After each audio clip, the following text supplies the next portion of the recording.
गुरु के बारे में पार्वती जी ने शिव जी से पूछा है कि गुरु कैसा होना चाहिए। स्कंद पुराण का संवाद है। शिव पार्वती आपस में चर्चा कर रहे हैं। शिव जी बहुत बुद्धिमान है, शिव जी बहुत बड़े वक्ता भी है और शिव जी बड़े संतोषी भी है। शिव जी बहुत बड़े दानी भी है। सोने का महल बनाकर रावण को दान दे दिया था, प्रसाद में दिया था। वो रावण के पास सोने की लंका कहलाई है। ये जुआ शराब खेलने वाला, दारू पीने वाला रावण सोने की लंका क्या बनाएगा? ये तो मिट्टी की भी लंका नहीं बना सकता है, क्योंकि इसकी आदतें बहुत बिगड़ी हुई है। लेकिन शिव जी ने जो बनाया था उसको इसने मांग लिया था। शिव जी ने सोने की मंजिल को दे दिया था। तब से शिव जी का नाम भोला बाबा हो गया, क्योंकि इतने भोला कि सोने का महल दे दिया। तुम्हारे घर में भी कोई ऐसी औरत हो जो पावे उठाए के दान दक्षिणा दे दे, तो लोग कहा दिया बहुत भोली भाली है, वैदी का कुछ मालूम नहीं, कुछ हिसाब तो लगाना चाहिए। अरे दान देख है तो कूड़ा कबाड़ देते हो, अच्छी चीज क्यों देते हो? कितने लोग दान देने में कूड़ा कबाड़ देते हैं। बाप मर गया, बेटे ने गौदान किया, कोई पंडित जी आए, उनको बछिया दान दिया। और बछिया क्यों दिया? क्योंकि हमारी भारतीय संस्कृति में कहा जाता है कि इस बछिया की पूंछ पकड़ करके तुम्हारे पिताजी की आत्मा जो है वो बैतरणी से तर जाएगी। लेकिन जिसको तरना था उसने अपनी जिंदगी में तो बछिया बछिया की पूंछ तक दान नहीं किया, बड़ा कंजूस था। अब वो मर गया तो उसका बेटा सोचता ये मर गया तो ये तर भी जाए तो ठीक है, तो बेटा बछिया दान करता है। तो बेटा भी कम चालाक नहीं है, लोभी का बेटा लोभी ही हो। तो कोई कमजोर बछिया, अधमरी बछिया जिसकी गर्दन डगमग डगमग हो रही है, आंखों से दिखता नहीं, बछिया चलती तो टांगम टांग लड़ती है, सब बाल उखड़ गए हैं, खुद बुढ़ा शरीर हो गया है। ऐसी बछिया लाकर पंडित जी को दान दे दिया। पंडित जी बछिया देखते हैं, मन दुखी हो जाता है। केवल नाम का दान है, काम का दान नहीं है। ये बछिया, इसकी सेवा ही करना पड़ेगा, बाकी इसमें कुछ होने वाला नहीं। इतनी कमजोर है बछिया। पंडित जी का मन तो दुखी हो जाता, लेकिन करे तो क्या करे, कहें तो क्या कहें, कहें तो किससे कहें, सुनने वाला कौन है। इसलिए बहुत से लोगों ने पंडिताई भी छोड़ दिया, क्योंकि इसमें झंझट में बहुत लफड़ा है। अब सत्यनारायण कथा सुनाने वाला भी कोई बिरले मिलेगा, झूठ नारायण की कथा सुनाने वाले मिल जाएंगे लोग, क्योंकि इसमें नुकसान बहुत है। दिन भर कथा कहत घूमत और शाम तक मिलत कुछ नहीं, और ज्यादा रेट बढ़ा दे तो कथो बद न बोलाई कोई। बड़ा मुश्किल मामला है। एक साधु मुझसे कह रहा था कि हमें कोई बुलाता है, 500 रुपया क्या तो हमारे पेट्रोल मोटरसाइकिल में खर्च हो जाते, वहां 200 रुपया देते, 300 घाटे में जाते। तो हमने कहा फिर जात काहे हो? बोले जाइत काहे, कोई बोलौते ही नहीं, महीना में 1-2 बुलावत तो चले जाते। तो हमने घाटा उठावे काहे जाते? अरे बोले कुटियम परे परे उबी जाते, तो सोची तनी हवा लागे जे घूम आई। हमने कहा घूम गयो, 300 गंवाया, इस घूम से का फायदा? कहीं फायदा तो नहीं, तो हमको रेट बढ़ा दो, बता दो 600 ले भाई। बोले तो कोई कबू बोले भाई न करी। कितने साधु भी संकट में है सर। अब उसका संकट कौन उबारे? दानवान कोई देने वाला नहीं।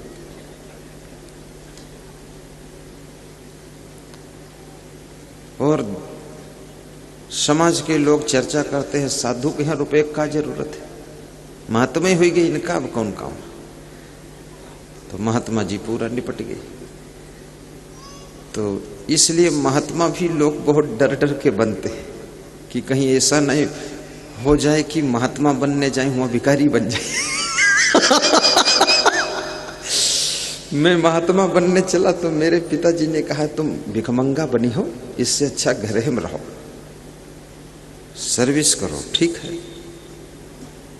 लेकिन भीख मांगोगे हमारी इज्जत चली जाएगी। तो हमने कहा भीख क्यों मांगूंगा? तो बोले भीख नहीं मांगोगे और कौन तुमको देगा फिर? तो हमने कहा साधु बनो चाहे नेता बनो, और चाहे गिरिस्थ बनो, चाहे भ्रष्ट बनो, चाहे आतंकवादी बनो, लेकिन जो पिछला कमाया हुआ कर्मों का भाग्य है वो साथ में रहता है। तो अगर हम आपके साथ रहेंगे, हमारे भाग्य में भिखमंगापना लिखा तो यूं भीख मांगी, और हम साधु बन जाएंगे, हमारे भाग्य में अगर राजऋषि बना लिखा है और महाराजा बनना लिखा तो वहां भी बन जाएंगे। तो जब हम राजऋषि बन गए, महाराजा बन गए, बोले इसमें तो बहुत आनंद है, ऐसा जानते तो हम बन जाते। तो हमने कहा ये कोई खेल तमाशा नहीं है कि जो देखे वो साधु बन ले, कपड़ा लपेटे बैठ जाओ। बहुत से साधुओं में भी बेचारे देखा दुनी में बन गए, लेकिन इसमें भी सबको कोई बुलाता भी नहीं, सबका दर्शन भी करने की इच्छा नहीं होती है। बोलो राजू भाई, आज मैंने राजू भाई से पूछा, राजू भाई क्या स्थिति है, कुछ रुपया वुपया है कि नहीं? सवेरे बुलवाया मैंने, तो खैर रुपया हो चाहे ना हो, लेकिन प्रेम बहुत है। तो हमने कहा चलो ठीक है। तो हमने उनकी सब सेटिंग बना दी। हमने कहा सब बन जाएगा, तुम चिंता ना करना, प्रेम से सब निपट जाएगा। साधु में संतोष भी होना चाहिए, तसल्ली भी होना चाहिए। और पैसे वाला कोई नहीं बुलाता है, और गरीब भी कोई नहीं बुलाता है, ना अमीर कोई बुलाता है। कौन बुलाता है?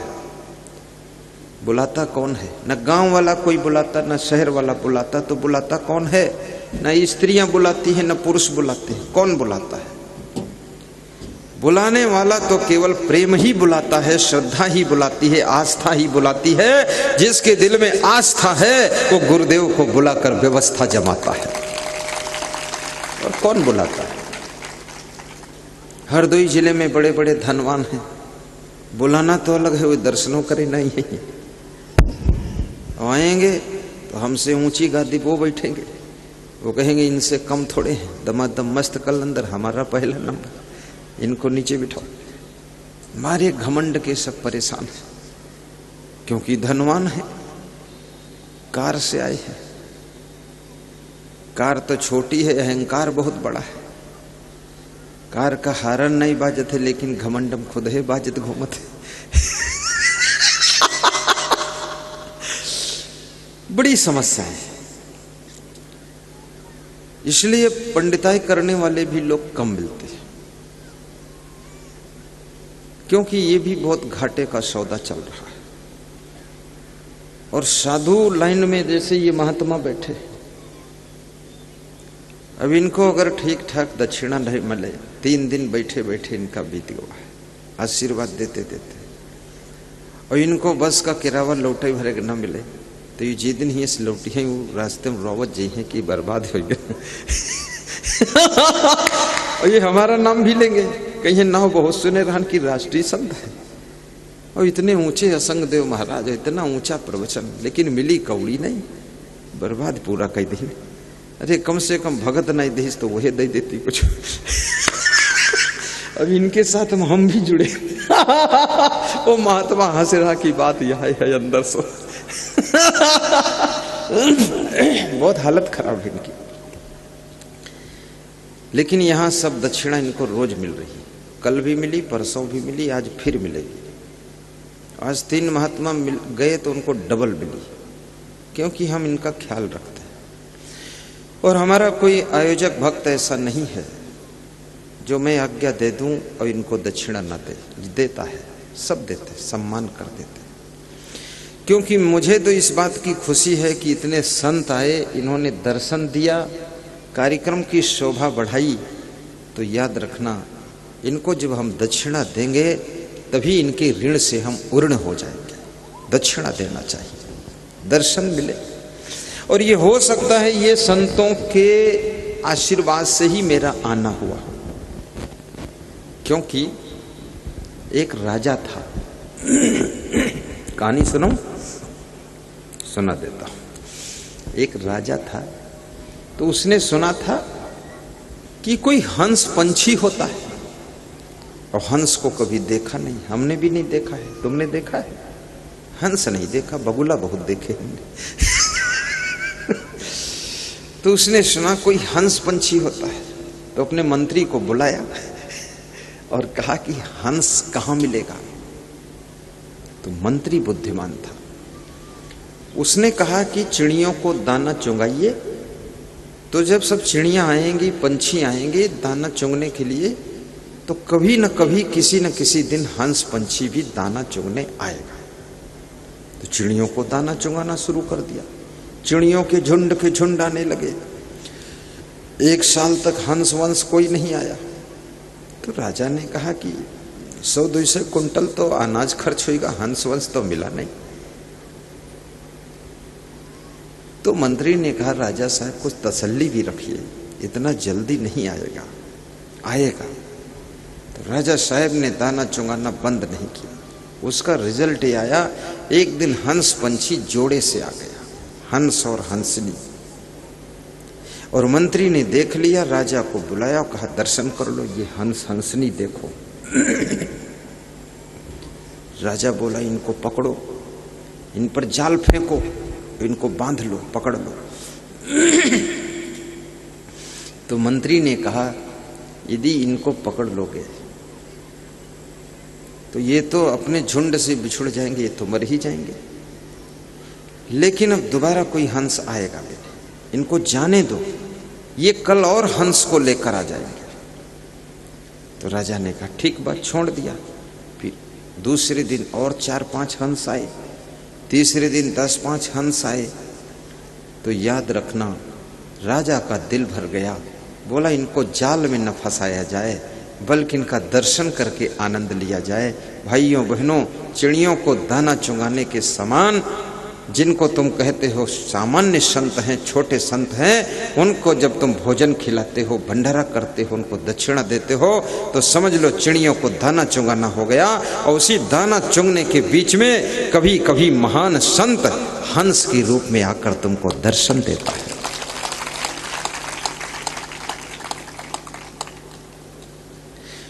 तो मैं आपको सुना रहा था कि वो गोदान में जो छोटी सी बछिया दान दिया,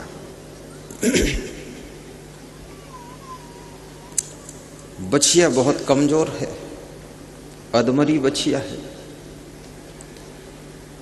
लेकिन अब जो दे दिया, जो मिल गई, उसको फिर मजबूरी में लेना पड़ा। अब इतनी कमजोर बछिया, वास्तव में तुम्हारे पिताजी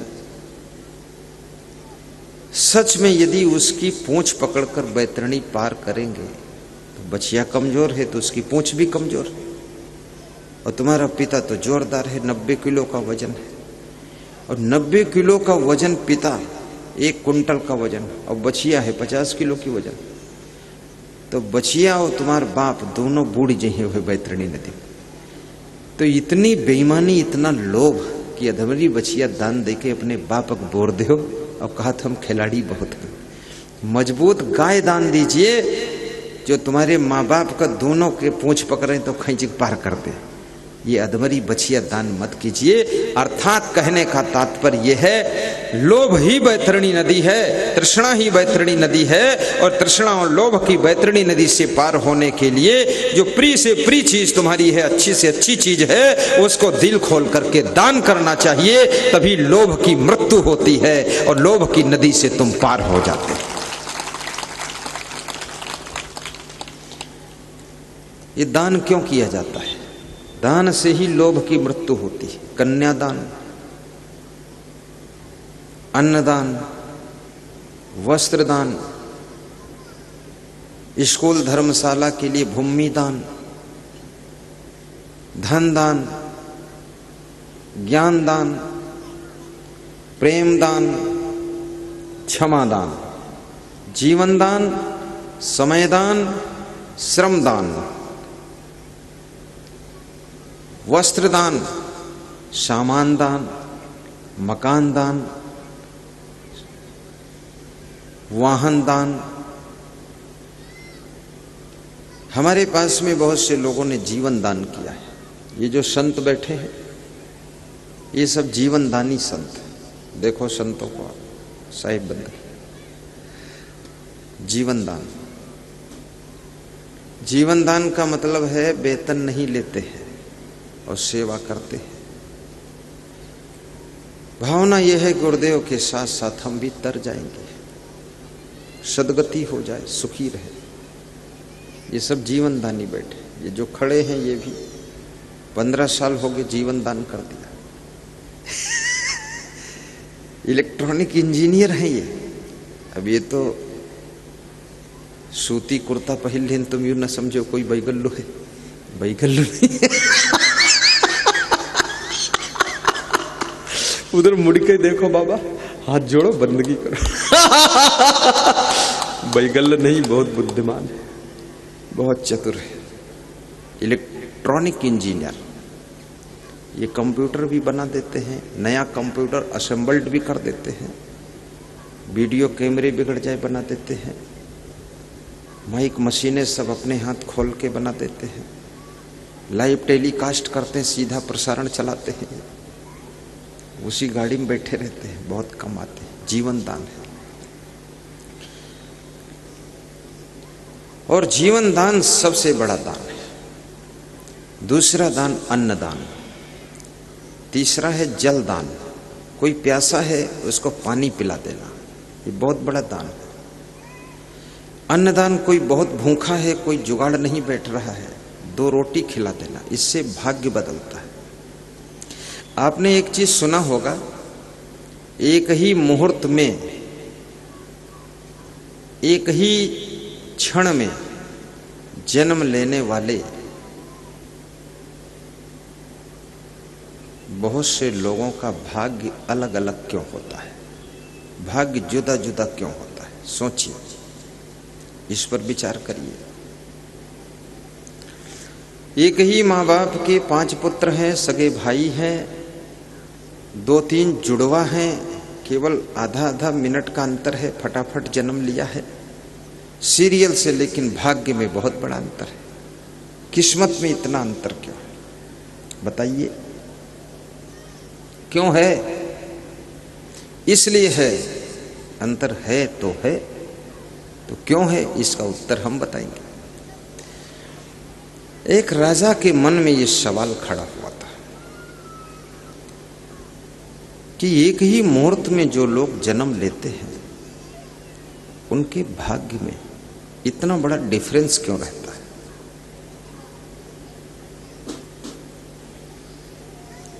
तो राजा ने एक साधु से पूछा कि भाग्य में अंतर क्यों? तो साधु ने कहा कि इस प्रश्न का उत्तर मैं नहीं दे सकता, इसका उत्तर लेना है तो आप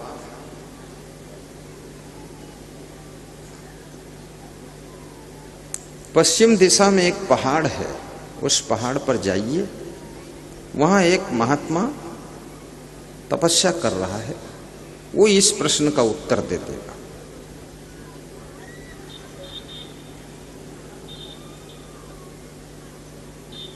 अब उस पहाड़ पर राजा गया, महात्मा से मिला, प्रणाम किया, आशीर्वाद लिया, प्रश्न पूछा कि एक ही मुहूर्त में जन्म लेने वाले आत्माओं का भाग्य जुदा जुदा क्यों होता है? तो महात्मा मुस्कुराया और उस महात्मा को देखा क्या कर रहा है। वो महात्मा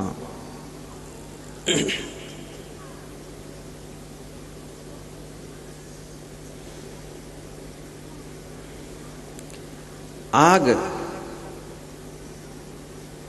के टुकड़े बुझा करके खा रहा है।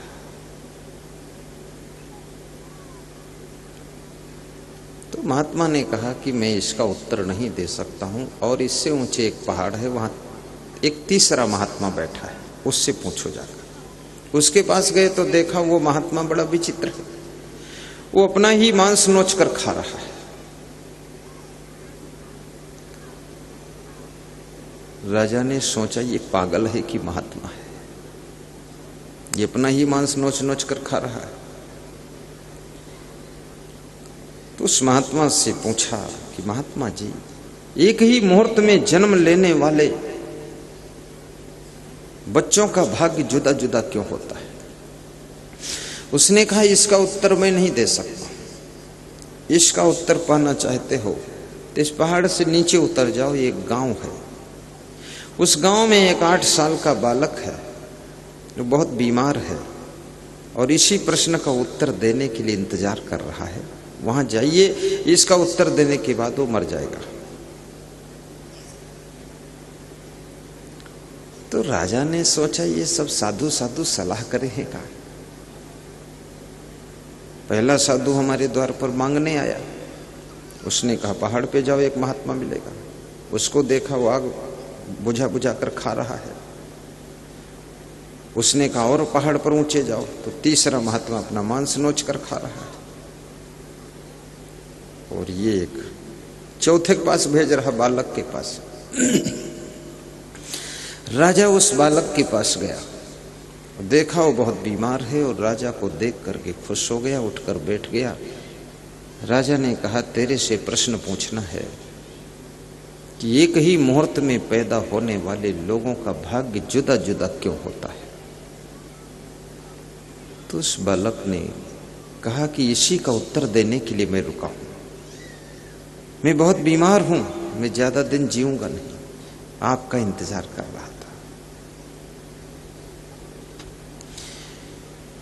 तो उसने बहुत बड़ी बात कही। उस छोटे से बालक ने, 8 साल के बालक ने, उसने कहा कि आपको बताता हूं मैं, राजा साहब, मैं पूर्व जन्म में 4 भाई था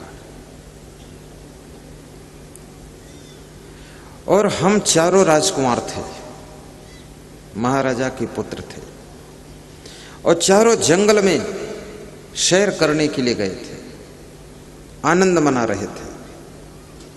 और हम चारों भाई जंगल में भूखे हो गए। पोटली में आटा लेकर हम गए थे, वहां उसकी भौरिया बनाया था तालाब के पास बैठकर, और चारों भाइयों ने एक एक भौरिया खाने के लिए तैयार हुए थे। उसी समय एक भूखा साधु आया था। उसने जब मांगा तो जो हमारा बड़ा भाई था उससे मांगा कि थोड़ा मुझे खाने को दे, तो भूखा हूं।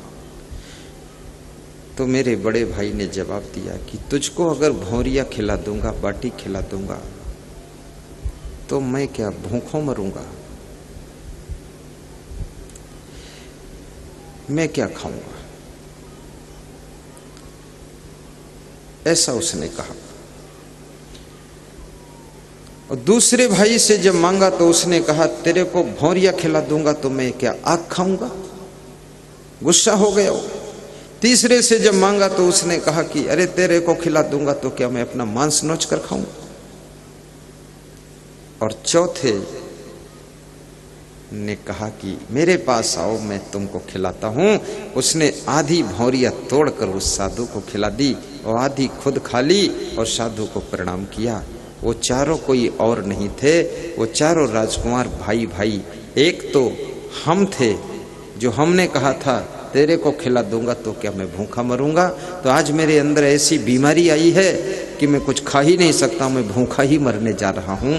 और दूसरा वो भाई था जिसने कहा था तुझे दे दूंगा तो क्या आग खाऊंगा, तो आग बुझा बुझा कर खा रहा था, तुमको मिल चुका है पहाड़ पर। तीसरा वो भाई था जिसने कहा था भौरिया तुझे खिला दूंगा तो क्या मैं मांस नोच कर खाऊंगा, तो अपना मांस नोच कर खा रहा है। और चौथे मेरे भाई आप थे जिन्होंने अपनी आधी भौरिया तोड़कर खिलाया था। इस पुण्य से आप राजकुमार हुए हो और हम लोगों की दशा तो देख ही रहे।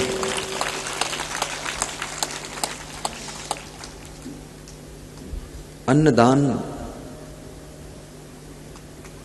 से आपके भाग्य की रचना होती है। दान किसी प्रकार का हो ये निष्फल नहीं जाता है। जैसे मैं क्या कर रहा हूं, मैं ज्ञान दान दे रहा हूं। अब मेरे पास क्यों आए हो? ज्ञान सुनने के लिए आए हो ना। ज्ञान दान मैं कर रहा हूं। और ये जो परिवार सत्संग करा रहा है ना, ये बेचारे कोई करोड़पति नहीं है, लेकिन याद रखना हिम्मत इनके पास करोड़पति से भी ज्यादा है, साहस तो अरबपति से भी ज्यादा है, और श्रद्धा तो टाटा बिड़ला से भी इनकी ज्यादा है। कुछ भी हो श्री गुरुदेव को बुलाऊंगा और सत्संग कराऊंगा, ऐसी भावना है। तो इन्होंने सब कुछ दान किया। पूरा परिवार खड़ा हो जाए, हाथ जोड़कर दर्शन दो। देखो वो पिताजी पीछे खड़े, रामू भाई खड़े, राजू भाई खड़े, और भाई लोग सब व्यवस्था में लगे हैं, सब दौड़ धूप इंतजाम। बहुत बड़ी श्रद्धा है।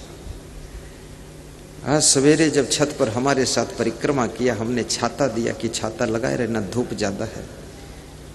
तो बोले गुरुदेव बहुत आनंद आ गए, सब अच्छा है, सेवा में कोई कमी नहीं, सत्कार में कोई कमी नहीं है, ना प्रेम और प्यार में कमी है। दिल बहुत बड़ा उदार है, दिल तो दरिया है।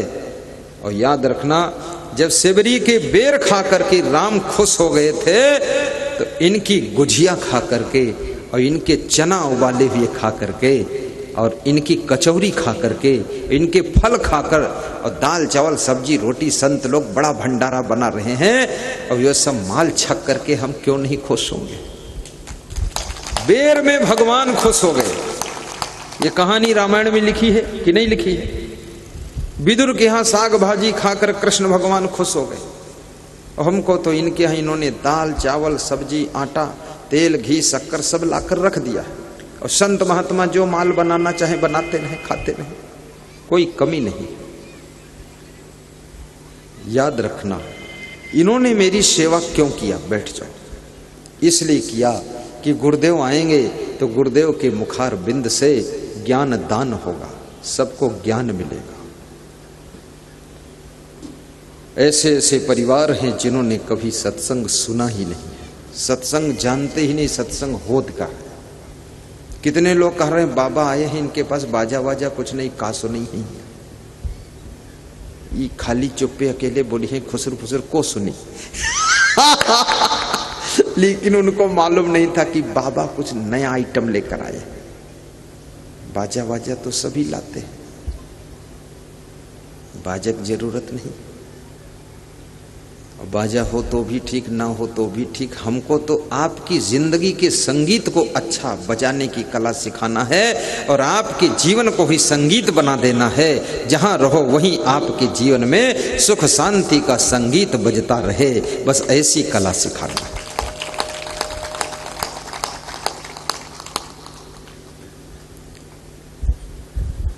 आधी भौरिया के दान से एक भाई राजकुमार होता है, राजा बनता है। इसलिए याद रखना कभी मेहमान आ जाए, थोड़ा दूध का प्रयोग उस दिन मत करना। मेहमानों के लिए चाय बनने के लिए दूध बचा देना। कभी मेहमान आ जाए तो अच्छी रजाई ओढ़ने को उनको दे देना, पुरानी वाली तुम ओढ़ लेना।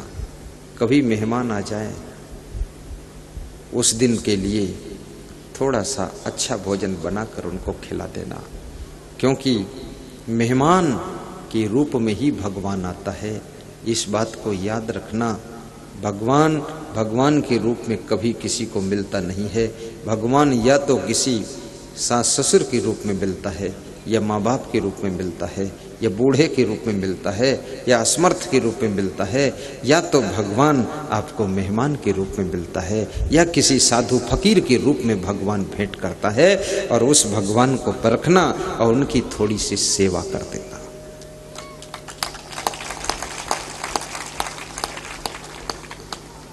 हमारा धर्म हो सेवा, हमारा कर्म हो सेवा।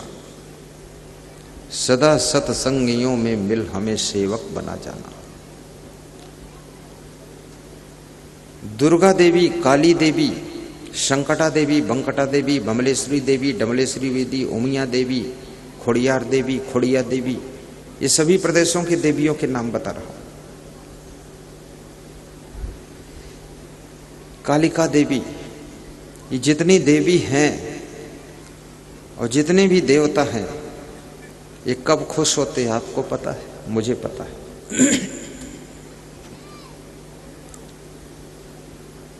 जब तुम अपने घर के पुरुषों को प्रसन्न करने के लिए सेवा के सुमन भेंट करती हो, तब सृष्टि के सभी देवता खुश हो जाते हैं। और जब तुम अपने घर की जीती जागती नारियों के लिए प्रसन्नता के फूल अर्पित करते हो, तब दुनिया की सभी देवियां खुश हो जाती हैं। याद रखना, अपने घर के नर नारियों के साथ में अच्छा व्यवहार करना, प्रेम का व्यवहार करना और प्रेम के फूल इनको अर्पित करना, तो आपके लिए सभी देवी देवता फूल बरसाएंगे और तुम्हारे कांटों की राह को फूलों जैसी राह बना देंगे। थोड़ा जोर शोर से ताली बजाया करो। ताली ताली ताली ताली से ही लगता है कि तुम बहुत दुखी बैठे हो। थोड़ा मस्ती दिखाई देनी चाहिए।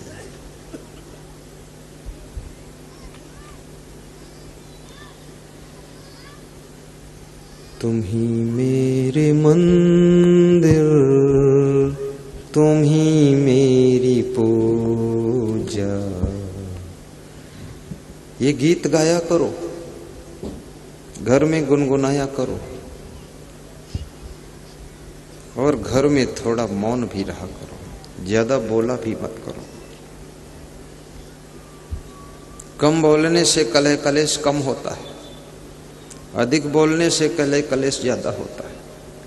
थोड़ा मौन रहने से कलह कलेश खत्म होता है। थोड़ा गम खाने से शांति बढ़ती है। क्षमा कर देने से भी शांति बढ़ती है। और यदि तुम सोचो परिवार के सभी सदस्य तुम्हारे जैसे सुधर जाएं, इतना तो कोई सुधर नहीं पाएंगे। इसलिए ज्यादा इनको तंग मत करो, इनको भी जीने दो बेचारों को। कभी थोड़ा दूध ज्यादा पी लेंगे तो भी पीठ थपथपा दो, धन्यवाद, पहलवान बनेगा। और कभी थोड़ा कम खाएंगे तो धन्यवाद दे दो, कह दो बीमार नहीं बनेगा, अच्छा है, कम खाइए। इनको निभाना पड़ेगा। अलग अलग बुद्धि है, अलग अलग संस्कार हैं, अलग अलग से आत्माएं सब आई हुई है, और इन सब आत्माओं को निभाना पड़ता है। इनको लाख समझाओ, कितना डांटो, कितना पीटो और कुछ भी करो, लेकिन संस्कार ऐसे पीटने उठने से थोड़े बदल जाए। इसलिए माताओं बहनों से कहूंगा कि छोटे छोटे बच्चों को बहुत मत कूटना। कितनी महिलाएं तो बच्चों को ऐसे कूटती हैं जैसे धान कूटे जाते थे। धान कूटती थी तो उसमें चावल निकलता था, बच्चे कूटते तो सब भूसी हो जाती, उसमें कुछ निकलता नहीं। बच्चा अज्ञान है, नासमझ है, उसको माफ कीजिए, थोड़ा डरवा दीजिए, प्रेम कर दीजिए, उसके मुख में कोई मीठी चीज रख दीजिए, चाटने लग जाएगा, खुश हो जाएगा, मन बहल जाएगा। बचपन है।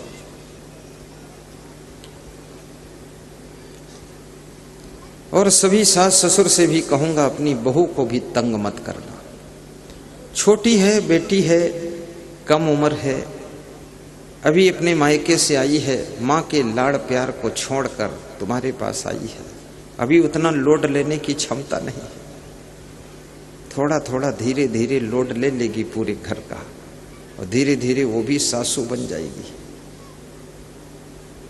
लेकिन उसको निभा लेना, शुरू शुरू में उतना लोड लेने की क्षमता नहीं होती।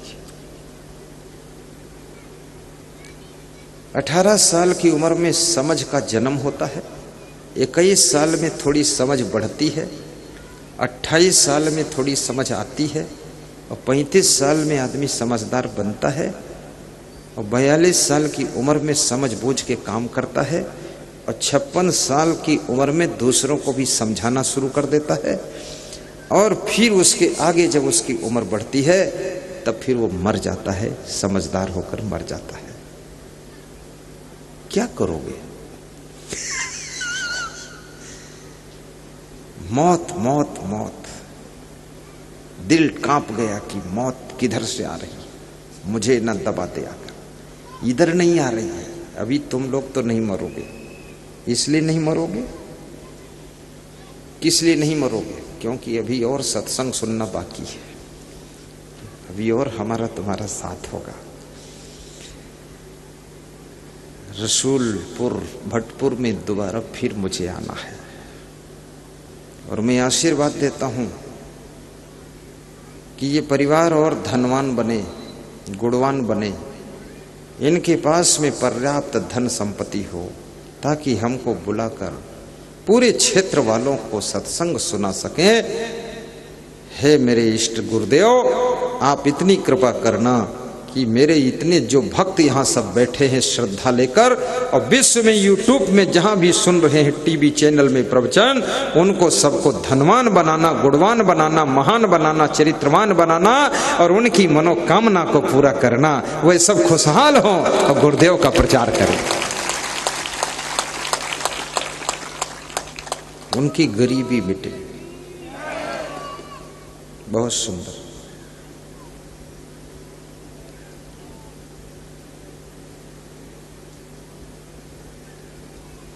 इस दुनिया के अंदर सबसे महत्वपूर्ण चीज है, उसका नाम है प्रेम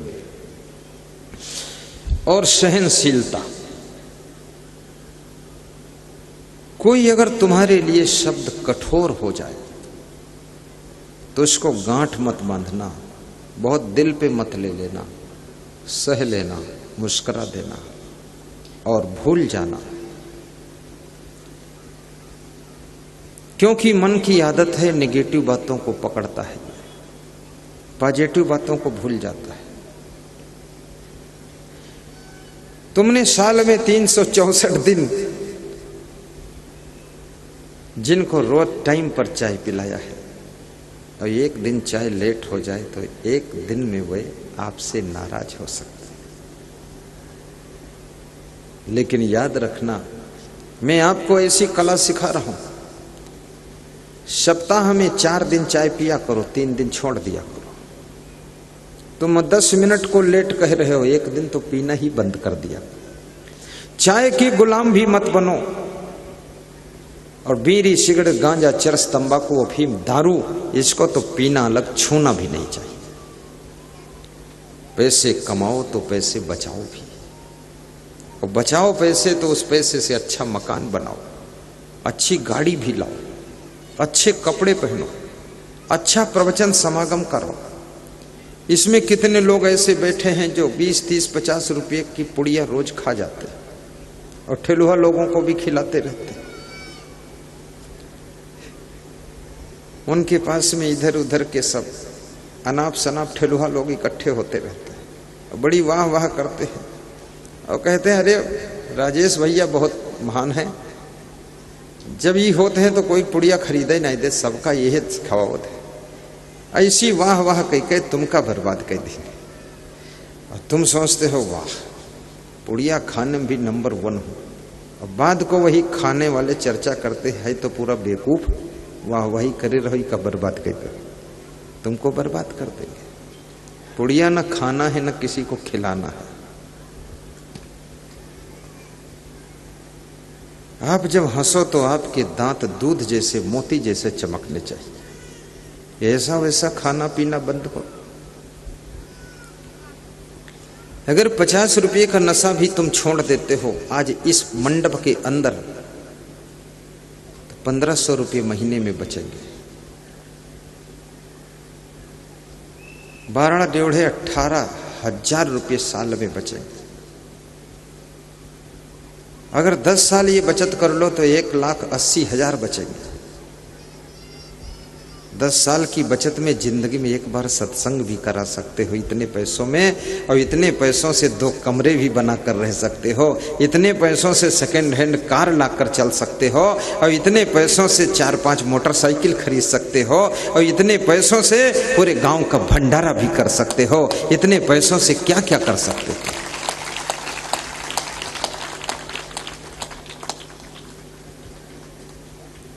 अभी मैं देखता हूं दान करने का नंबर आता है जब, तो किसी के पास पैसे हैं ही नहीं। प्रवचन सुन के और पीछे निकल लेते हैं चुपचाप। कहा था हमारे तेरे पैसे नहीं है। पूछो जेब है कि नहीं है, बोले जेबों फटी है। तो जेब राखे काहे हो, बोले जब पैसा हुई है तो सी ले भाई जेब।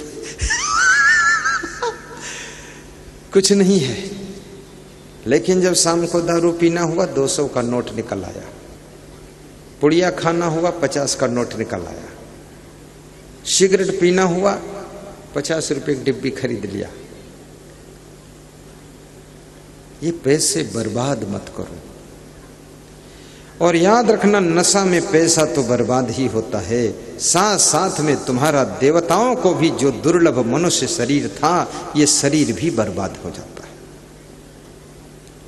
इसलिए इस शरीर को, ये मंदिर है, ये शरीर कोई भुर्जी का भार नहीं है जो पाओ इसमें झोंकते रहो। खूब भुर्जी का भार, भूसी झोंक देते, भूसा झोंक देते, लकड़ी झोंक देते, और जो कंडा उंडा मिल गए वह झोंक देंगे, और घर का कूड़ा मिल गया वह झोंक देंगे, सब जरिगा, और चना वना भूंज के धर देंगे सब। तो ये भुर्जी का भार नहीं है, इसमें सब झोंकोगे तो तुम ही भूंज जाओगे चना जैसे।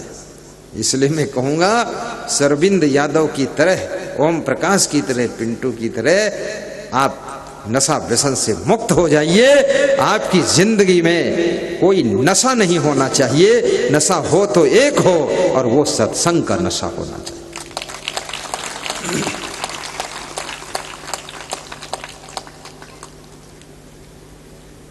दारू शाम पियोगे, सुबह नशा उतर जाएगा, लेकिन सत्संग का नशा, मीराबाई के ऊपर सत्संग भक्ति का नशा चढ़ा था तो जिंदगी भर उतरा ही नहीं।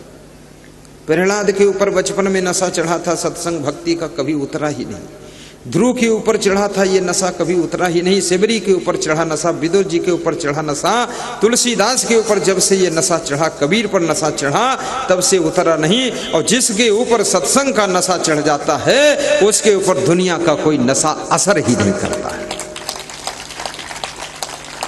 इसलिए ये नशा चढ़ना चाहिए। आज से संकल्प लीजिए कि गुस्सा खत्म करेंगे, गम खाएंगे, और ये भी संकल्प लीजिए कि दूसरों को क्षमा भी करेंगे,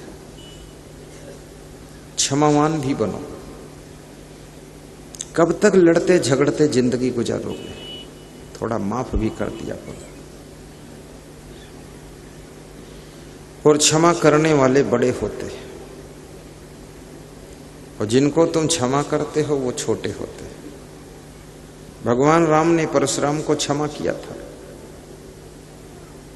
तो राम पूर्णावतार हो गए और परशुराम अंशावतार रह गए। परशुराम में बहुत बड़ा गुण था, ब्रह्मचारी थे, लेकिन एक ही अवगुण था, क्रोधी बहुत थे, गुस्सा ज्यादा आ जाते थे। वो अपना जब परिचय देते थे तो भी बताते थे बाल ब्रह्मचारी हूं। बाल ब्रह्मचारी होना कठिन है। भगवान राम बाल ब्रह्मचारी नहीं थे, वो तो गृहस्थ आश्रम में थे। ये विशेषता थी परशुराम की। लेकिन फिर वह बताते थे बाल ब्रह्मचारी अति कोही मतलब क्रोधी हूं, अति क्रोधी। अब एक तरफ ऐसा गुण है, चमक रहे हैं परशुराम, और दूसरी तरफ क्रोध का अवगुण है जिससे छिप रहे हैं परशुराम। और ये शाहजहानपुर के पास में भगवान परशुराम की जन्मस्थली है, पता है आप लोगों को? नहीं पता? तुम पता भी नहीं लगाते। तुम का अपने ही पता नहीं, हम कहां पैदा बहन का हुआ। तुम परशुराम अभी पिछले गांव में जनगांव में सत्संग था तो बता रहे थे बाणासुर की ये राजधानी रही है, बाणासुर की। परशुराम की जन्मस्थली शाहजहानपुर फर्रुखाबाद के बीच में एक कस्बा आता है, वहां जन्म स्थान परशुराम जी का, वहां अवतार हुआ था। भगवान राम की अवतार भूमि कौन है? अयोध्या है। तुलसीदास की अवतार भूमि राजापुर गांव है, चित्रकूट बांदा जिले में। कबीर साहब की अवतार भूमि काशी बनारस है। और मीराबाई की अवतार भूमि कहां है? मारवाड़ है, मेवाड़ सिटी, मेड़ता सिटी। मीराबाई की जन्मभूमि भी देख चुका हूं, तुलसी की भी देख चुका हूं, कबीर की भी देख चुका हूं, राम की भी देख चुका हूं, कृष्ण भगवान की भी देख चुका हूं। और आपके प्रधानमंत्री जो है इनकी भी जन्मभूमि देखने इस साल गया था। मैंने सोचा बड़ा नाम है, देख लें कहाँ जन्म हुआ है। तो इनका मकान जो है 17 फीट चौड़ा और 30 फीट लंबा है और बहुत पुरान है। और उसके ऊपर लिखा हुआ है राम कबीर। फोटो खींच कर लाया हूं। इनके पुराने मित्रों को बुलाया, दशरथ भाई था, उससे पूछा बचपन में क्या करते थे। और इनके काका का लड़का अरविंद भाई वो भी आया, उसको 200 रुपये दिलाया मैंने। वो बहुत गरीब है, इनके काका का लड़का। तो काका के लड़के की पत्नी वो कंघी लेकर बाल ऐंछ रही थी, तो बाल खोले कंघी चलाते चलाते जब देखी कोई गुरुजी आए हैं तो दौड़ी खाई गई। खला रे गुरुजी तुमका तो टीवी में देखी तरह नहीं है, कैसे है क्या? हमने कहा वो मोदी की जन्मभूमि देखने आए कि इतना महान आत्मा कहाँ पैदा हुआ है। तो वो 17 फुट चौड़ा और 30 फुट लंबा पुरान घर टूट फूट उमा जन्म हुआ। याद रखना, छोटे से घर में भी कोई महान आत्मा का जन्म हो सकता है। छोटे से गांव में कोई दिव्य आत्मा पैदा हो सकती है और छोटी सी फैमिली में भी जन्म हो सकता है। और वहां उनका जन्म हुआ। फिर हमने सब पूछा, देखा। गांव का नाम बड़नगर है। बाकी तो कुछ लेना देना था नहीं, लेकिन उसके पड़ोस 17 किलोमीटर दूर मेरा प्रवचन था, तो इसलिए मैं सोचा पड़ोस आ गया हूं थोड़ा सा। सरदार वल्लभ भाई पटेल की जन्मभूमि भी देखा, वो करमसद में है। गुजरात में करमसद एक शहर है, वहां देखा मैं। महात्मा गांधी की जन्मभूमि भी देखा मैंने, पोरबंदर है वो। सुदामा की जन्मभूमि देखा, वो भी पोरबंदर में है। ये दोनों पोरबंदर के हैं। पोरबंदर मतलब क्या होता है? बंदर नहीं, पोरबंदर शहर है। सोमनाथ भी देखा, द्वारिका भी देखा। और भीम की जो पत्नी हिडिंबिका थी, हिडिंबिका का मंदिर कुल्लू मनाली में है।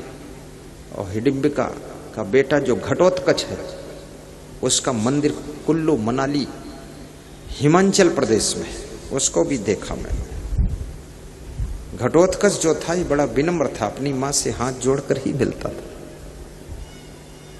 और इसकी जो मां थी हिडिंबिका, उसकी वहां पूजा होती है।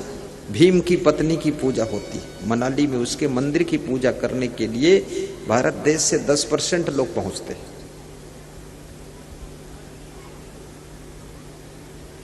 लेकिन मैं आपको बता देता हूं, अपनी भी जन्मस्थली को धन्य बनाना। किसी की जन्मस्थली देखिए, लेकिन उसको देख करके प्रेरणा लीजिए कि आपकी कर्मस्थली, साधना स्थली, तपस्थली, जन्मस्थली, इनको धन्य करने के लिए आपको स्वयं महान बनना पड़ेगा, महान कर्म करना पड़ेगा, तभी सब धन्य हो जाएगा।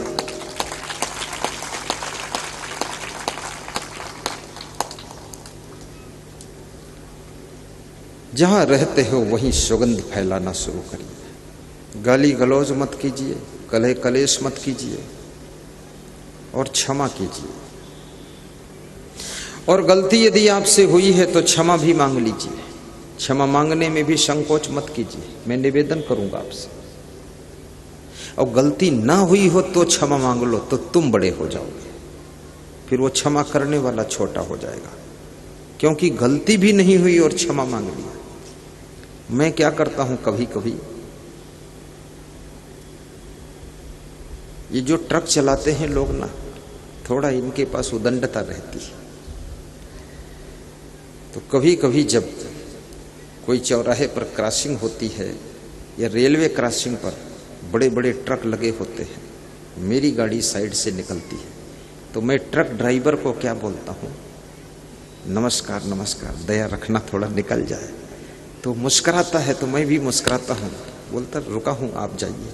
वो रुक जाता, मैं निकल जाता हूँ, फिर मैं कहता हूँ धन्यवाद है, क्षमा करना। क्या फर्क पड़ा, गाड़ी निकल गई, टाइम बर्बाद नहीं हुआ और क्षमा मांगने से काम बन गया अपना। बिना गलती के क्षमा मांग लिया करो, लेकिन ये भीतर बैठा हुआ अहंकार का भूत गलती करने में भी तुमको क्षमा मांगने से रोक देता है, और जो बिना गलती के क्षमा मांगता है उसके अंदर अहंकार सदा सदा के लिए मर जाता है।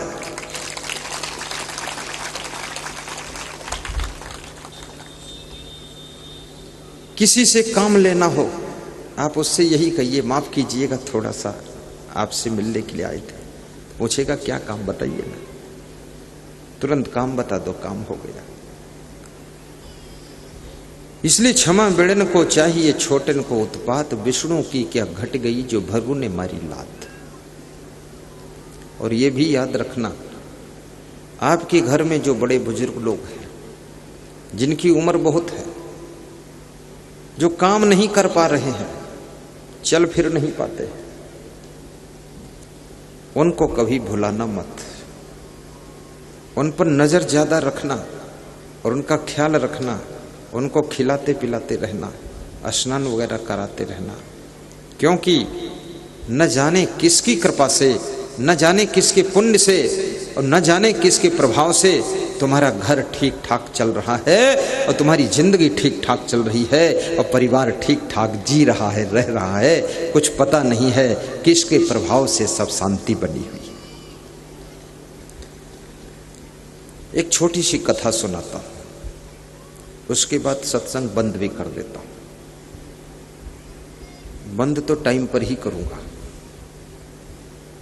कम नहीं सुनाऊंगा, क्योंकि इतनी मेहनत करके आए हो। मैं देख रहा हूं यहां सैकड़ों मोटरसाइकिलें खड़ी, कितना पेट्रोल फूक गया होगा। अगर एक एक मोटरसाइकिल में 100 रुपए पेट्रोल फूके तो 100 को 100 से गुणा कर दो, कितना हुआ, 10,000 का फूक गया।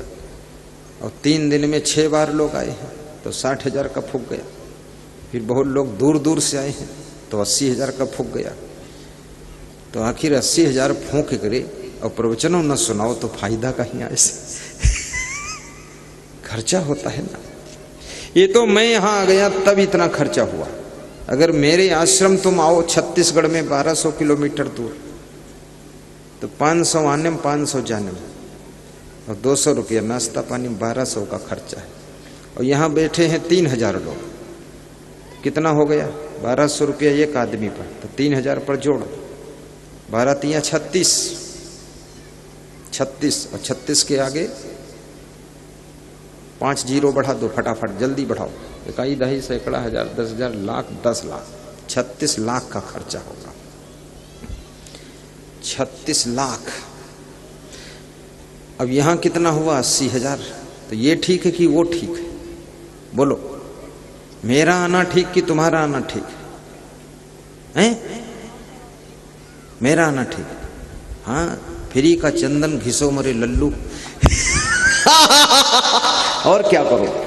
हाँ, फ्री का चंदन मिल गया, घिस घिस के लगाते रहो।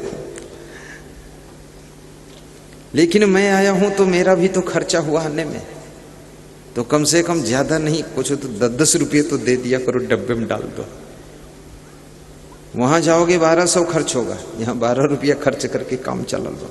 इसलिए सबको दान देना चाहिए, ताकि उसी पैसे से गुरुदेव डीजल डालकर बार बार तुम्हारे क्षेत्र में आते रहें और प्रवचन सुनाते रहें और तुम्हारा कम खर्चा में फायदा होता है। छत्तीसगढ़ दर्शन करने जाओगे, 2 दिन जाने में लगेंगे, 2 दिन आने में, 3 दिन प्रवचन सुनोगे, 7 दिन टाइम बिगड़ेगा। और यहाँ केवल 3 घंटे टाइम लगता, बाकी घर में काम कर लेते। ये समय की भी बचत। इसलिए हर वर्ष मुझे इस क्षेत्र में बुलाइए। अभी एक बिस्वा सिधौली तरफ के भक्त आए थे, कह रहे थे इच्छा अपनी भी है प्रवचन कराने की, आपका आशीर्वाद हो जाएगा तो कर देंगे। सत्संग कराने से बड़ा पुण्य और क्या हो सकता है। तो मैंने आपको बताया कि आपके घर में कोई बुजुर्ग है, कमजोर है, सास ससुर है, दादी सासू है, दादी माँ है, उनसे नफरत मत करना, धक्का मारकर उनको निकालना मत। हो सकता उन्हीं की प्रारब्ध से पूरा घर सुखी है, सुरक्षित है। नेपाल में एक बस जा रही थी, बस में 60 सवारी बैठी थी। नेपाल का रास्ता जो इंडिया से बस से जाते हैं रोड का रास्ता है, तो एक तरफ पहाड़ है, दूसरी तरफ नदी है, बीच में रास्ता है। बादल गरजने लगे, बादल घिर गए, बिजली कड़कने लगी, घनघोर वर्षा होने लगी और बिजली इतना जोर कड़कने लगी कि एक बार तो बस के आगे बिजली गिर गई, बाल बाल बस बच गई। बस का ड्राइवर कांप गया, सोचा कि दोबारा अब आगे बढ़ने की हिम्मत नहीं। फिर बढ़ाया गाड़ी, 10 किलोमीटर के बाद बादलों में बिजली जोर से कड़की और तड़क करके फिर गिरी, तो बस से 50 फीट दूर पर गिरी। ड्राइवर के दिल में कंपन हो गया कि मेरे बस का नहीं है, इस बस में कोई जरूर पापी बैठा हुआ है जिसके कारण ये बिजली बस की तरफ आ रही है। तो उस ड्राइवर ने गाड़ी रोका, थोड़ा वर्षा थमी, लेकिन बादल गरज रहे थे, बिजली कड़क रही थी। तो ड्राइवर ने कहा कि सभी यात्री जितने पैसेंजर हैं उतर उतर करके सामने एक पेड़ लगा है उसको छुओ जाकर, और जिसके पाप ज्यादा होंगे उसी के ऊपर बिजली वहीं गिर जाएगी, अन्यथा बस पे गिरेगी, सब मर जाओगे। तो एक करके उतर उतर कर सब गए, सभी ने पेड़ को छुआ और सब दौड़कर वापस आ गए, बिजली नहीं गिरी। एक बूढ़ा आदमी उसमें बैठा था, सबने कहा बाबा तुम भी जाओ, सबका तो हो गया नंबर, तुम जाओ पेड़ छुओ।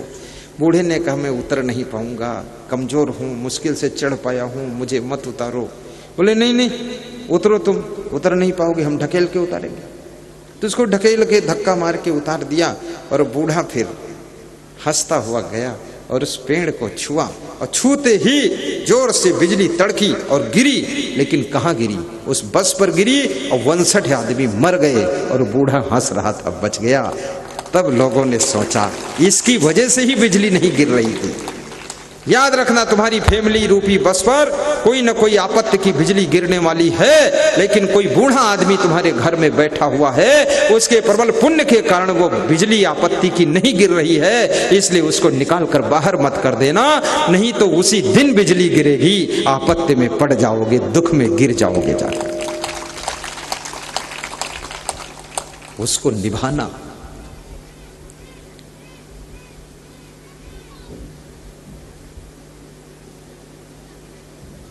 यही सेवक का नित भाव रहे, गुरु भक्ति मिले, गुरु भक्ति मिले। यही सेवक का नित भाव रहे, गुरु गाइए, जोर से गाइए, गुरु भक्ति मिले। जो संस्कृत सिंधु को नाम आहे, जो संस्कृत सिंधु को लाय रहे, गुरु भक्ति मिले, गुरु भक्ति मिले, गुरु भक्ति मिले, गुरु भक्ति मिले। कितने लोगों को आपने कहते हुए सुना होगा कि पिताजी थे तो जब घर में ठीक ठाक चल रहा था, 80 साल की उम्र तक पिताजी रहे तब तक घर सब ठीक ठाक चलता था। अब पिताजी जब से नहीं रह गए तो घर सब बिगड़ गया है। याद रखना तुम्हारे पिता की आत्मा प्रबल पुण्य आत्मा थी, वो बूढ़ी आत्मा भी तुम्हारे घर पर बड़ी छाया कर रही थी। तुम्हारा गुरु बूढ़ा है, बुजुर्ग है, कमजोर है, अब कुछ नहीं कर पाता है, लेकिन याद रखना उसका जीवित रहना और उसका दर्शन अगर करते रहोगे, उसको प्रेम देते रहोगे, तो वो इतनी प्रबल प्रारब्धशाली महत आत्मा है कि आपके आश्रम में चमत्कार होता रहेगा। और जिस दिन उनका शरीर शांत हुआ और हंस करके आशीर्वाद नहीं दिया, खुशी से आशीर्वाद नहीं दिया और वो मर गए, तो याद रखना फिर तुम्हारा घर, तुम्हारा आश्रम सब तहस नहस होने लग जाएगा। इसलिए इन बूढ़े आत्माओं को दुखाना मत, उनकी सेवा कर दे, खुश रखना। मंदिर में जाकर तुम गीत गाते, तुम्हें माता च पिता, तुम्हें बंधुश्च सखा, तुम्हें द्रविड़म विद्या, तुम्हें भैंसी, तुम्हें बैल, तुम्हें सब बताते बालते ये सब नाटक इस लोग बोलते रहो और घर में आकर दिमाग खराब करते हो। ना माता को माता मानते हो, ना पिता को मानता, भाई को भाई नहीं मानते हो, अब खाली कुंदरू लाल बने घूम रहे हो, टेंशन पैदा करते हो। और वहां जहां ना कोई, अब सब कुछ वही है, माता पिता भाई बहन, तो ये भाई बहन तुम्हारा कौन है? वहां इतने विनम्र हो गए, कहते तुम्हें हो सर्वम मम देव देव, सब कुछ तुम ही हो। ये घर में जो तुमको पैदा करिश्मा का तुम मम्मी क्यों नहीं कहते? बचपन में तुम लड़ते थे आपस में तो भाइयों में झगड़ा होता था, तब कहते थे मम्मी मेरी है, मम्मी मेरी है। और जवान हो गए जब लड़ाई करते हो, आपस में बंटवारा करते हो, तो कहते हो माँ तेरी है, माँ तेरी है, माँ तेरी है, माँ मेरी नहीं, मैं नहीं रखूंगा इसको, तुम रखो जाकर। ये सब क्या कर रहे हो?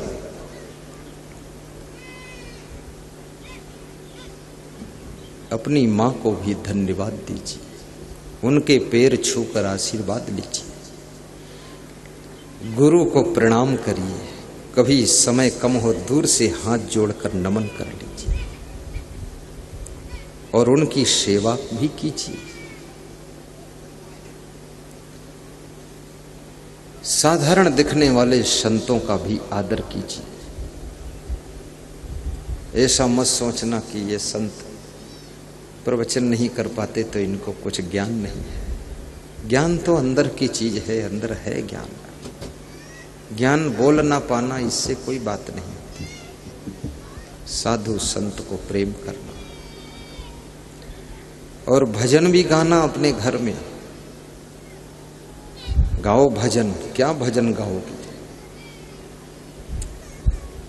मन की तरंग तरंग मार लो, बस हो गया भजन।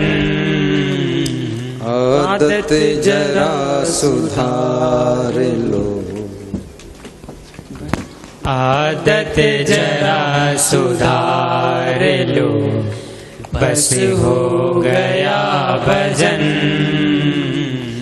मन की तरंग मार लो, गाइए। बस हो गया भजन। राजेंद्र कुमार, राजेंद्र नाम।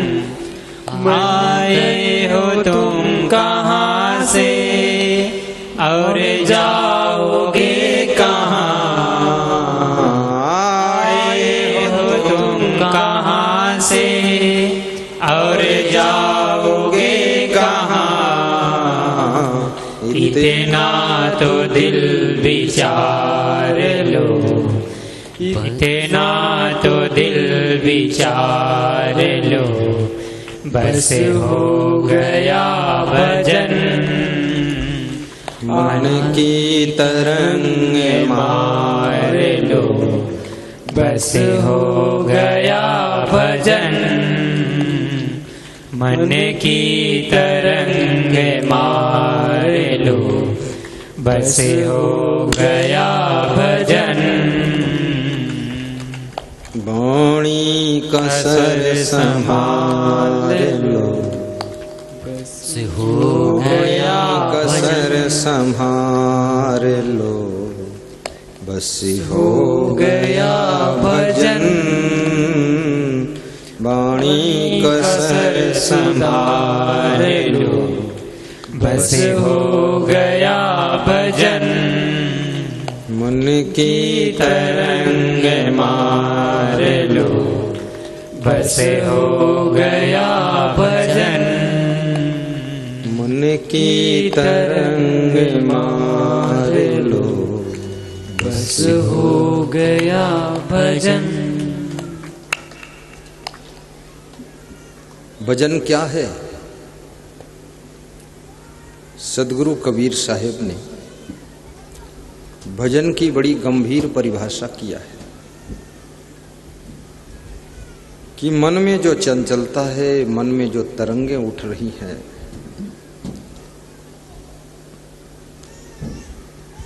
उसको अगर मारना आ गया तो समझो भजन पूरा हो गया है।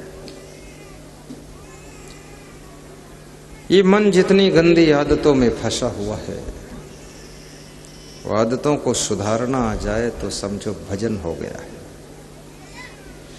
और मनुष्य एक है लेकिन उसमें आदतें अनेक हैं। और याद रखना, एक छोटा सा छेद भी नाव को डुबाने में सक्षम होता है। ये अनेक अवगुण, अनेक आदतें आपके जीवन की नाव को डुबाने में समर्थ हो जाएंगे। अवगुण मुझ में हजार हैं, तू सद्गुण की खान, शरण आए की लाज रखो हे सद्गुरु भगवान। सूरदास ने कहा है, प्रभु मेरे अवगुण चित न धरो। हे प्रभु मेरे अवगुण ध्यान न दो। बुरा हूं भला हूं जो भी हूं तेरा हूं, पार करना तेरा काम है। और धीरे धीरे सत्संग के प्रभाव से जीव सुधरता है, परिवर्तन होता है। आप सभी का जीवन सुखी हो, ऐसी मैं शुभ कामना करता हूं। और आपके भीतर बैठे हुए पावन परमात्मा को प्रणाम भी करता हूं, धन्यवाद भी देता हूं। आपके अंदर कितनी महानता है, इस महानता को भी समझना। जीवों पर दया करना, दुखियों पर करुणा करना, दूसरों के घावों में मलहम बनना, परोपकार भी करते रहना, क्योंकि तुम्हारी आत्मा अजर है, अमर है, अविनाशी है। 3 प्रकार के कर्म होते हैं, संचित, प्रारब्ध, क्रियमाण। और 3 प्रकार के कर्म बंधन में आत्मा बंधा हुआ है। कर्मों की निर्जरा करने के लिए आत्मज्ञान की आवश्यकता होती है। शरीर के नाश होने पर भी तुम्हारा नाश नहीं होता है। शरीर की मृत्यु होने पर तुम्हारी आत्मा की मृत्यु नहीं होती है। आत्मा का जन्म भी नहीं होता है, न मरण होता है, न आत्मा में रोग होता है। यह आत्मा तो अमर स्वरूपी आत्मा है। शरीर तो क्षण क्षण मृत्यु की ओर बढ़ रहा है। कुछ करोगे तो भी ये मरेगा, कुछ भी नहीं करोगे तो भी मरेगा। बहुत कुछ करोगे तो भी ये बूढ़ा होगा, और 0 पर रहोगे तो भी बूढ़ा होगा। खड़ी का नाम खटारा है, चलती का नाम गाड़ी है। इस शरीर को चलाते रहो, काम लेते रहो, तो ये थोड़ा ठीक बना रहेगा। इससे काम नहीं लोगे, इसमें बड़ी बीमारियां पैदा होंगी। और ये शरीर एक दिन मृत्यु को तो प्राप्त होगा ही। एक दिन राम राम सत्य है, ऐसा बोलने वाले आपको मिल जाएंगे। लेकिन जिंदगी भर ऐसा कोई नहीं तुमको बताएगा कि राम राम सत्य है। जिस दिन मर जाओगे, 4 लोगों के कंधों पर लद कर जाओगे, तो लोग बोलते जाएंगे राम राम सत्य है, सत्य कहे मुक्ति।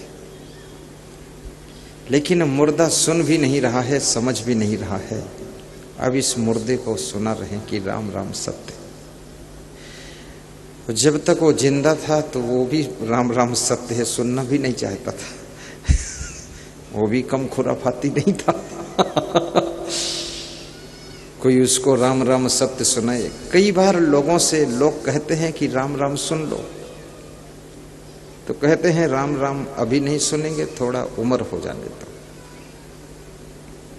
कब सुनोगे? बोले बुढ़ापे में सुनेंगे। तो अभी क्यों नहीं सुनोगे? बोले अभी कोई राम राम सुनने को उम्र है।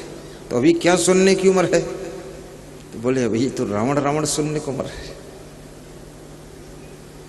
अरे 5 वर्ष की उम्र में ध्रुव ने नारद जी से राम राम सुन लिया था। प्रहलाद जी ने बचपन से ही राम राम सुन लिया था, गुरु मंत्र ले लिया था। मीराबाई ने बचपन से गुरु मंत्र ले लिया था। कबीर साहब ने बचपन में गुरु मंत्र ले लिया था। जगतगुरु शंकराचार्य ने बचपन में गुरु मंत्र ले लिया था। तुलसीदास ने भी जब ज्ञान हुआ, उनकी पत्नी ने बताया तो नरहरिदास गुरु के पास जाकर गुरु मंत्र ले लिया था। इसलिए याद रखना, बचपन में भी गुरु मंत्र ले सकते हो, जवानी में ले सकते हो, बुढ़ापे में ले सकते हो। जब से चेते तब से सही, कहीं कबीर जात है बही, जीवन की नैया बही।